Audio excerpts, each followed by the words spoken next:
सीता जी की शादी क्यों हुई? क्या जरूरत थी उन्हें शादी करने की? सीता जी के पिता के पास अथाह संपत्ति थी, राजा जनक थे, राजा थे वो। सीता जी को एक महल खड़ा करा के दे सकते थे और सीता जी वहां आराम से रह सकती थी। अथाह संपत्ति आप गिन नहीं सकते, इतनी संपत्ति थी। फिर भी सीता जी की शादी हुई क्यों? आज जो लड़कियां कमा रही हैं और ये कह रही हैं कि हमें शादी की जरूरत नहीं है, हम खुद कमा रहे हैं, हम सेल्फ डिपेंडेंट हैं, वो तो राजा की बेटी थी, क्यों की उन्होंने शादी? बहुत बड़ा उदाहरण मैं दे रही हूं, अगर आप लोगों को गलत लगे या बुरा लगे तो प्लीज मुझे क्षमा करना, मैं बहुत छोटी हूं, पर मैं आपको यह समझाना चाहती हूं कि हमारी भारत की संस्कृति क्या सिखाती है हम सब ये भूल चुके हैं। हम अपने ही धर्म, अपनी ही संस्कृति को भूल चुके हैं अंग्रेजों की नकल में।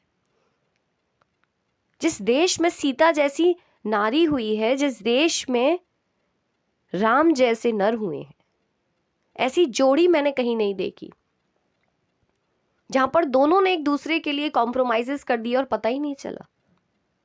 किसी ने किसी को जताया नहीं कि मैंने तुम्हारे लिए ये किया है, मैंने तुम्हारे लिए वो किया है। आज पति पत्नी के रिश्ते में एडजस्टमेंट नहीं है। हमारी संस्कृति तलाक कभी नहीं सिखाती।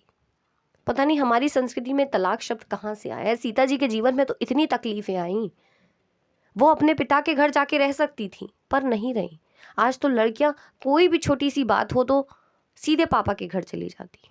उनके पिता तो राजा जनक थे, भंडार था उनके पास, सोना चांदी, अथाह सोना चांदी, अथाह संपत्ति। आज कोई लड़की थोड़े से अच्छे घर की हो तो उसे घमंड हो जाता है, वो ससुराल वालों को अपना एटीट्यूड दिखाने लगती है। बहुत शर्म की बात है। मंदोदरी रावण की पत्नी है, उसके होते हुए उसका पति दूसरी औरत ले आया। मंदोदरी के ऊपर क्या बीती होगी ये हम और आप कल्पना नहीं कर सकते। फिर भी मंदोदरी अपने पति को समझाती रही कि आप ये गलत कर रहे हैं, क्योंकि मंदोदरी अपने पत्नी धर्म को जानती है। क्योंकि एक पत्नी सिर्फ जीवन साथी नहीं होती है, एक दोस्त भी होती है, और दोस्त का काम होता है कि अगर आप कुछ गलत कर रहे हो तो आपको समझाया जाए। मंदोदरी अपने पति को छोड़ के नहीं भाग गई। और इससे बड़े उदाहरण मैं क्या दूं?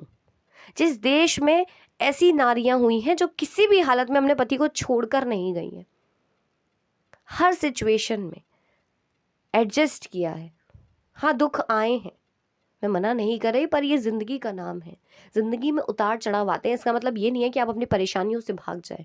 यानी कि पहले की लड़कियां ज्यादा मजबूत हुआ करती थी, जो अपने पेरेंट्स के बिना भी अपने ससुराल में रह सकती थी, उन्हें पेरेंट्स के सपोर्ट की जरूरत नहीं थी।